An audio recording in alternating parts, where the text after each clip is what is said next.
அகம் நேயர்கள் அனைவருக்கும் வணக்கம். இன்றைக்கு நம்மளுடைய வீடியோல என்ன பார்க்க போறோம் அப்டின்னா, ரீசென்ட்டா ஆடி மந்த் பத்தி பார்த்துட்டுருக்கோம். ஸோ ஆடி மாதத்துல எந்த மாரியான வேண்டுதல்கள்லாம் நம்ம வைக்கலாம்? எதெல்லாம் நிறைவேறும் அப்டின்னு சிலர் கேட்குறீங்க. ஸோ ஆடி மாதம்னு இல்லைங்க. எல்லா மாத காலகட்டத்திலும் நீங்க வந்து தெய்வத்த நெனச்சு மனசார வேண்டி, உங்களுக்கு பூஜை முறை செய்ய முடியுதோ, அத நீங்க செஞ்சு, நீங்க மனசார ஒரு பிரசாதம் வச்சு, என்ன முடியுதோ அத நீங்க வச்சு வேண்டிக்கிட்டீங்கன்னா, கண்டிப்பா நீங்க நினைக்கிற காரியம் நியாயமானதா இருந்தா நடக்கும்.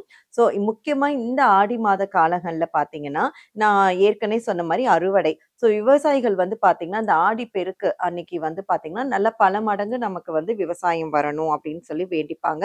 ஸோ நம்மளுடைய அந்த காவேரி நதிக்கரை அதுக்கு வந்து நல்ல மனசார ஒரு வேண்டுதல் வச்சு பிளெஸ்ஸிங்ஸ் வாங்கி, அதுல வந்து விளக்கேத்துறது, அந்த மாரியான விஷயங்கள்லாம் நடக்கும். ஸோ அதே மாரி சுமங்கலி பெண்கள் அப்படின்னு பார்த்துக்கிட்டிங்கன்னா, அதே ஆடிப்பெருக்கு அன்னைக்கு அவங்களுடைய மஞ்ச கயிறெல்லாம் வந்து புதுசு கோக்குற சம்பிரதாயங்கள் நடக்கும். ஸோ இது என்னன்னா, நம்மளுடைய கணவருடைய ஆரோக்கியமும் சரி, அவருக்கு வரக்கூடிய வருமானம் எல்லாமே மேலும் மேலும் பெருகணும் அப்படின்னு சொல்லிட்டு. ஸோ அதே மாரி பிசினஸ் பண்றவங்களும் பார்த்தீங்கன்னா, இந்த ஆடி 18 அன்னைக்கு நம்மளுடைய பிசினஸ் பல மடங்கு பெருகணும் அப்படின்னு சொல்லிட்டு அம்பால வேண்டிப்பாங்க. ஸோ அதே மாரி தான் இந்த ஆடி மந்த்ல படிப்புக்காகட்டும், ஈவன் இப்ப வளகாப்பு பெண்கள் வந்துட்டு பார்த்தீங்கன்னா, பிரெக்னன்ட் ஆகணும் அப்படின்னு சொல்லிட்டு அம்பாளுக்கு வந்து நெறைய வளையல்கள்லாம் போட்டு வேண்டிப்பாங்க.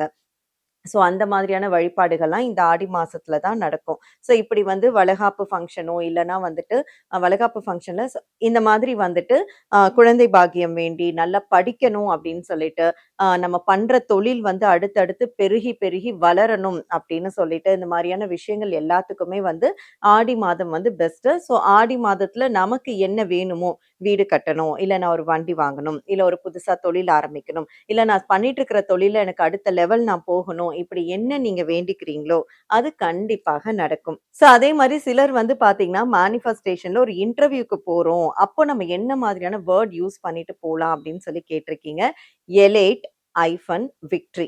இந்த எலேட் விக்டரி அப்படின்ற வேர்ட நம்ம சொல்லிக்கிட்டே இருக்கலாம். நம்ம இன்டர்வியூக்கு முன்னாடி எழுதிட்டு போலாம். இது ரொம்ப பவர்ஃபுல்லான வேர்ட். ஸோ நீங்க இத வந்து செய்யும்போது, மனசார விசுவலைசேஷன் பண்ணும்போது, உங்களுக்கான வெற்றி வந்து நிச்சயமா கிடைக்கும். நீங்களும் கட்டாயமா இத ட்ரை பண்ணி பார்த்துட்டு கமெண்ட் பண்ணுங்க.